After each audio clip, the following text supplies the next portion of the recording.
Would you off your family for a check?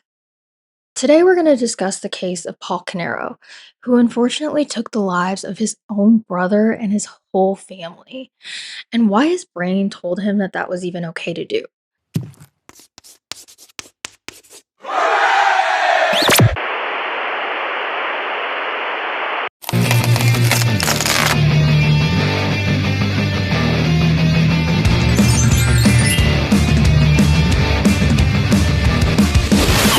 Welcome back to Emo Coconut. Today, we are looking at a tragedy involving an 11 and 8-year-old, so viewers, please advise. But we're also going to go a step deeper today because we're going to explore the psychological traits that explain the why behind it all. Before I begin, a quick note. Everything I'm covering today comes from prosecutors' allegations, public court documents, and trial testimony. Paul Canero has maintained his innocence, but a jury convicted him on all counts and he was sentenced to consecutive life sentences. So, while this video is based on strict forensic facts, we're going to look at the psychological behaviors behind them. Okay, let's get started. Paul and Keith Caneiro were brothers who did pretty well for themselves. They grew up in New York City, and Keith started a computer business in the 1980s, which is obviously very impressive. He even went back to school later on to get his master's degree, so we can see what kind of drive he has. Unfortunately, around that time, his brother Paul got into a bad car accident that left him disabled, facing heavy financial issues. But the brothers were close. They were actually each other's best men in their weddings.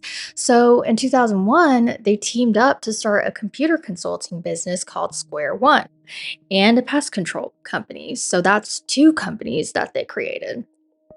So they built these companies, they started beautiful families, and built these beautiful, big, gorgeous homes. But Paul was bougie, okay? He had a massive home for his family. He had three Porsches for them. He was paying for an Audi. Oh, and he was also paying for a separate apartment for another woman on the side. So you can see he liked the finer things in life. The problem was he was broke. He was missing mortgage payments, his bank account was overdrawn, he was missing iPhone payments, but nobody knew. Because outwardly, Paul held himself together super well. He was driven, warm, and family oriented. In psychology, this is what we call maintaining the narcissistic mask, which is the false, idealized persona individuals with narcissistic personality disorder project to the world. It protects their fragile ego from psychological harm and allows them to maintain a magical hero narrative about who they are. People with severe narcissistic traits don't just like status, they need it to survive. So to Paul, his identity wasn't brother or father. His identity was wealthy businessman. And when a person's bank account goes to zero, but their ego demands luxury, their brain perceives exposure as an actual threat to their existence. They will do anything to keep that mask from slipping. And anything is exactly what Paul did. You see, Keith had a $3 million life insurance policy. Back in 1999, he set up a trust account to pay the premiums and he named Paul as the trustee. Remember this part because I'm sure you know where I'm going with this.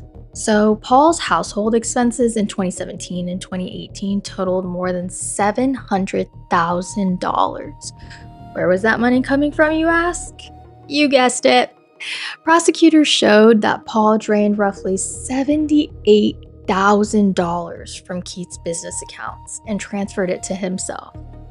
But it gets worse because he also allegedly took over $90,000 from Keith's kids' college funds. His 11 and 8-year-old niece and nephew. Think about the psychology of that. I mean, going to family dinners, hugging these kids, cracking jokes, and all while actively erasing their futures. How does a brain process that and act completely normal without breaking down? Well, this requires severe compartmentalization. Paul's mind completely separated his emotional proximity to his family from his financial survival. In his head, he wasn't robbing his niece and nephew. No, he was just borrowing assets that he somehow felt entitled to. For years, the defense tried to argue that Paul Caneiro simply broke under a sudden, overwhelming moment of panic. But the state's official court documents tell a different story, actually. The state explicitly noted that Paul's conduct was an interrelated series of events that took place over several months leading up to the tragedy. Keith had been communicating directly with Paul for months once he found out, demanding to know what happened to his missing trust account money. After admitting to accidentally moving the money, Keith then finds out that Paul was demanding that the company, aka Keith, pay for two of his Porsches as well, his wife's and his. And he was upset that the company hadn't been doing that all along. We know by now that Keith is intelligent, and after all this goes down, he lets Paul know that he is planning to completely remove Paul from his business and financial life, which meant absolute financial ruin and potential legal consequences for Paul once all of this alleged stealing was inevitably uncovered. And something that helped this case a ton was the fact that Keith's mansion had an advanced internal security and surveillance system, so we could actually hear some of his phone calls made. On the evening of November 19th, 2018, that system captured audio recordings of Keith speaking to Paul on the phone. And what's sad is in those recordings, you can essentially hear Keith's spirit being crushed as he's slowly processing his brother's betrayal because he finally found out that his brother allegedly was stealing $168,000 from him, including money from his children's college fund. And this was especially soul crushing because Keith had been so focused on trying to build the best life for his kids, and he even let them go to college debt free, just like his brother Paul did for his kids. And the only reason Paul was even a part of the company in the first place and able to live this bougie lifestyle is because Keith wanted to help his brother in any way he could. Remember, Paul was disabled from that accident. So that really tells you a thing or two about their hearts and the way they both operate. Keith called Paul twice, once at 3:50 p.m. and once at 6:05 p.m., asking over and over again where that money was or if he could have the login at least so he can research and find the receipts himself. But Paul wouldn't budge. He kept saying, later, later, not now, I'm busy sleeping. And Keith's like, Paul, wake up. This is serious. Where is that money? Paul said he would give Keith an answer in 2 hours. Needless to say, he did not get an answer. This is the exact psychological turning point, and this is called a narcissistic injury mixed with behavioral drift. With that narcissistic mask that we talked about earlier that he had on, that he was a wealthy businessman, he couldn't hold on to it for much longer. Paul knew Keith had discovered the truth, and that exposure was right around the corner. When a narcissist faces total public shame, their brain shifts into primal survival mode. So, presumably, in Paul's mind, the brother was no longer a brother. He was an existential threat that had to be taken care of to keep that mask on real tight. Which brings us to the dead of night.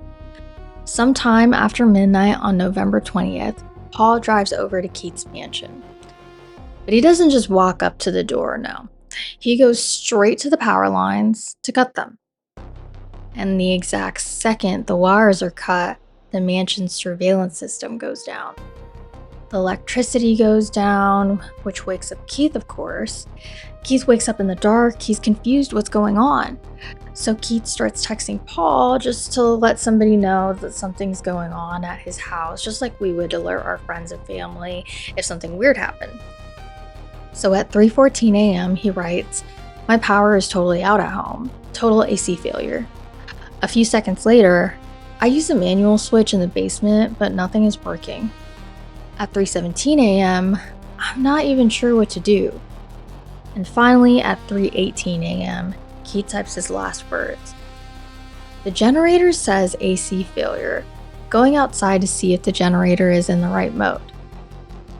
He's done texting his brother and now he moseys on out to inspect the generator to see what's going on. And the second his back is turned, Paul opens fire, inflicting 5 wounds to his younger brother, once to his lower back and 4 straight to his head. All from behind, which my theory on that is that he probably couldn't even look his brother in the eyes when he selfishly took away his life. But then his attitude changes because he leaves Keith on the lawn and proceeds to go look for Keith's wife and kids. Taking Keith's life outside was strictly instrumental violence. It was a goal-oriented, cold business decision to prevent financial exposure. But the moment Paul crossed the threshold into the house and into those bedrooms, the psychology flipped to expressive violence, an explosive release of situational panic and adrenaline. Because he put the firearm away and switched to an edged weapon for stealth, going room to room in the dark mansion under a concept known as witness annihilation. If the family survived, they would inherit the estate and point the finger directly at him, probably. And we definitely can't forget about the fact that prosecutors argued that if the wife and kids are gone too, he'll benefit from that $3 million insurance policy.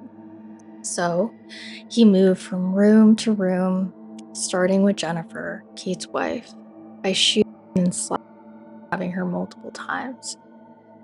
Then he moved to 11-year-old Jesse's room and 8-year-old Sophia's room, where he stabbed them repeatedly. What's sad is, on top of all of this, the kids did not pass away instantly. The medical data showed that they were repeatedly harmed, left bleeding, and were forced to inhale the smoke from the slow-burning arson fire Paul set before he left, all to cover up the crime.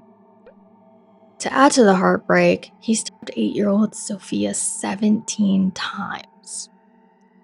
In forensic pathology, this is a textbook definition of overkill, because overkill occurs when the forces applied are way more intense than what is physically necessary to cause death. When a family member commits overkill, it reveals an intense psychological explosion. So, when a victim is physically resisting and struggling because their natural survival instincts are kicking in, that actually causes an intense frantic panic in the perpetrator's brain. So, those 17 injuries are a very clear indication of Paul's absolute terror of being caught, exploding out of him in a frenzy of pure situational panic. And remember how Paul lit the house on fire afterwards? Well, then he proceeded to go and light his own home on fire as well, while his wife and 2 daughters were sleeping inside. Yeah, this crosses into a deeply dark psychological concept, the extension of self. Malignant narcissists do not view their families as independent human beings. No, they view them as possessions attached to their ego. Criminologists categorize Paul as an anomic family annihilator. These are individuals who see their family dynamic as a corporate asset. So, when their personal economy goes bankrupt and exposure is imminent, their brain tells them to liquidate everything, viewing total destruction as a twisted form of damage control. So, he would rather see his entire world end than survive to be seen as a failure. And anyways, when the police get to his house, he says, "I think someone's targeting the Caneiro family. If someone already burnt down my brother's house and now they've burnt down my house as well, that's the only logical explanation here." At this point, Paul's thinking he's a criminal mastermind, okay? Dude thinks he took care of all of his financial crimes and got rid of all the evidence, and now the police are going to believe the sympathy plot that he's pushing. But the public court records show that when it came to basic forensics, Paul was a complete idiot. After setting fire to his own home, Paul left a bright red gasoline can sitting in plain sight right next to his garage door for everyone to see. So, when detectives processed the scene, they walked over to his backyard storage shed where the gas cans were usually kept. And not only was there a nice empty gap on the shelf where the missing can belonged, but the floor of the shed was actually covered in fresh, wet boot marks. So someone had frantically sprinted into that shed, grabbed the accelerant in the dark, and then didn't even bother to wipe down their footprints or hide the evidence. And they found a plastic bin containing a clump of heavily charred, wet clothing that had frozen into a solid block of ice from the firefighters' water, which was incredible because when forensic scientists defrosted that clothing in a lab, what did they find on his denim jeans, you ask? Poor baby Sophia's DNA. And the way it was splattered all over those jeans showed his exact physical proximity to her. It proved he was standing directly over her when she lost all that blood. And it kind of makes you question, how does someone who is smart enough to manipulate a mansion's electrical grid do something so incredibly sloppy? But this is a textbook example of cognitive depletion. Paul spent months planning the fraud, engineering the power failure, and managing the high stress adrenaline spike of the crime itself. So, by the time he drove back to his own house to stage the second fire, his brain's prefrontal cortex was completely fried at that point. His complex planning power was entirely drained.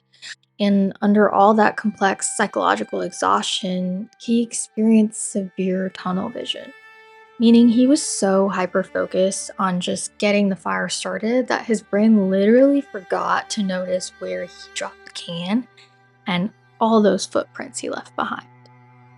The mastermind mask completely disintegrated, exposing a panicked, sloppy amateur who left a literal breadcrumb trail straight to his own basement. And that trail actually led right to his Porsche. And inside the vehicle, detectives pulled out a heavy-duty tactical go bag. They found Paul's passport, his driver's license, hundreds of thousands of dollars in savings bonds issued in his daughter's names, and wrapped tightly in paper towels at the very bottom of the bag was a spare standalone gun barrel. In psychology, this proves a total empathic deficit. The term is exactly what it sounds like, someone who completely lacks any empathy, which is terrifying, who is unable to understand or care about the emotions and experiences of others. This shows because while his brother's family was gone and while his own home was catching fire with his daughters inside, Paul's brain was operating with ice cold survivalist self interest. He didn't grab his family's passports for them or any sentimental items. He grabbed his passport and his financial bonds, well, in his daughter's names. He ensured his exit strategy was secure and that this go bag proves that Paul operated entirely on self interest. In February of 2026, a jury sat through weeks of agonizing forensic data. They looked at the timeline, they looked at the missing money, and they looked at the bloodstains defrosted from his jeans. It took that jury just under 5 hours of deliberation to see past the narcissistic mask. They found Paul Caneiro guilty on all counts, including 4 counts of first-degree murder. He was handed consecutive life sentences without the possibility of parole. And while researching this case, I found out that there's actually a psychological term for pathological envy of your own sibling, which is crazy to me, and it's called the Cain complex. And I'll explain why. Because Cain and Abel are from the Bible, and Cain was the first son of Adam and Eve, and Abel was his younger brother. When they got older, they both gave offerings to God, but God favored Abel's offering over Cain's. And this made Cain super salty, and he was extremely jealous of Abel. And after that, all the jealousy just grew worse over time. Until one day, he just snapped. It overtook him, and he chose to lure Abel into a field and then committed the first murder in human history to his baby brother. And it's kind of eerie to think that this was the same story of an older brother taking the life of the younger brother due to jealousy. The younger brother always loved his older brother and never saw it coming in both stories. This case is a chilling reminder that dangerous individuals don't always look like monsters. Sometimes they look like a successful businessman, a best man, and a smiling uncle at a family dinner. Keith's family did not deserve that ending. They deserve to grow old together, to live that life that Keith worked so hard to build for them. Jesse and Sophia deserve to go to college. They deserve to grow up. It's important to talk about cases like this, not only to honor these victims, but to know specific psychological traits and what to watch out for so that people can get the help that they need before it's too late. So please stay safe and look out for each other, and I'll see you in the next video.